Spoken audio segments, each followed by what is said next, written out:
Well, Dan, we're looking at the community college programme here. Just tell us a little bit about yourself, first of all, though, about your playing career. Yeah, so I started my playing career as a youngster at Southampton, then moved on to Wycombe Wanderers and had 8 fantastic years at Wycombe before I moved to Millwall. Had 4 years at Millwall, which unfortunately at the back end of my time at Millwall I picked up some serious injuries, which meant that I had to really work hard to get myself back on my feet. I did that, went to play for Torquay, Bristol Rovers and Barnet. Which I finished my career at Barnet after another unfortunate serious injury. Okay, so after that, you probably had to sort of start thinking about your career. Why coaching? It's something that I started to think about at the back end of my career at Barnet. We had a lot of young players come through. Lots of players were on loan from big clubs, and I really enjoyed mentoring those players and helping them improve. So when I did decide to hang up my boots, it was a natural progression to work my way back into football through coaching younger ages.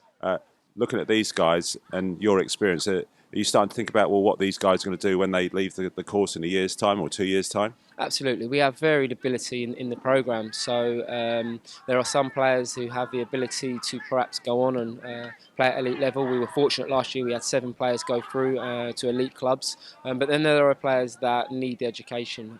Some of them have gone on to universities. We had one player go to New York. He's currently at university, Brooklyn University. So it does open your eyes to different pathways for these boys. Okay, Ollie, we're just in the middle of a coaching session here. Just tell us a little bit about how you got involved in this college scheme. Well, I was playing for my local club, and the manager there was the head scout of Brentford. So he told me that this was a good place to come if you're looking to pursue football as well as education. So I came down for the trials during the summer holidays, and luckily I was good enough to get offered a place by the coaches here, and I've been here since summer of last year. Okay, well, it's obviously an education programme, so tell us a little about the education that you're doing at West Thames. What's the course that you're doing? It's BTEC Level 3 Sport.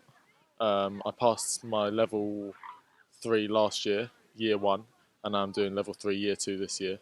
So it took 4 GCSEs to get into the course. Luckily I got 7, so I managed to get into the course, so yeah. And how much of that course have you been able to relate into the actual practical and match side? Well, most of it with regards to preparation for a game, knowing how the body works and how it can react to particular foods, etc., and how to recover from, let's say if we had a game on Wednesday, how to recover so that I could train at 100% on the Thursday, what foods to eat and how to rest, etc.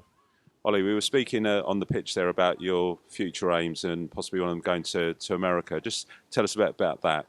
Well, hopefully I can do my coaching badges in England here, and then the aim is to go over to America to pursue a soccer scholarship. However, if that doesn't work out, then obviously I can still do my coaching badges here and then go to university as well, studying possibly something in sport. That's the main aim. In England as well. Look at a few universities, Loughborough for example, and then that's if making it professional doesn't work out, then hopefully go to a university either here or in the States. That's the main aim. So in terms of coaching, you've obviously got 2 very good coaches and 2 former pros in Dan and Ryan. What have you picked up from them on the coaching side? Mainly, it's not even about how good you are at football. It's mainly about attitude, how to apply yourself in and around a professional club. For example, always having good attitude, always being on time. And in terms of recommending this course to future players, what would you say to them? I'd say definitely at least go to the trial because it's very enjoyable. The course is equivalent to 3 A levels anyway, so you get enough UCAS points to go to uni, and every day you're enjoying training.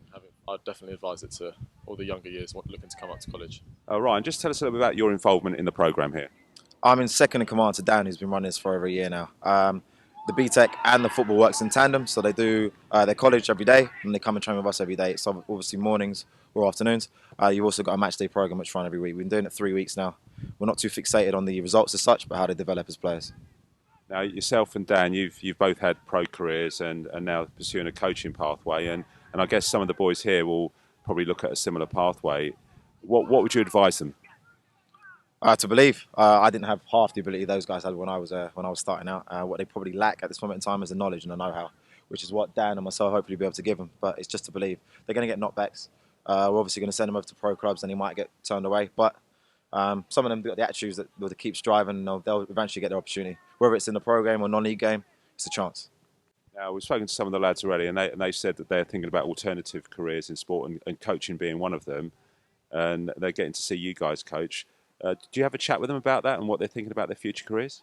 Yeah, Dan does it a lot actually.